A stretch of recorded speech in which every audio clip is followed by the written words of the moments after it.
So just want to show this off a little bit. This is the Alpha Foxtrot S15.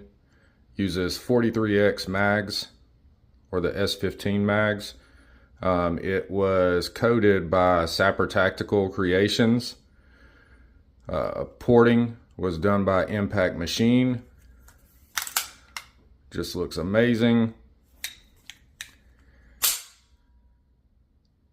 It's got the new TLR7X light on it, running the EPS carry. Almost feel like I need to change out the color just to match the gun a little bit, but this thing came out amazing. Just holding it looks like it's just fake almost. But yep, hit these guys up. Sapper Tactical Creations, Impact Machine.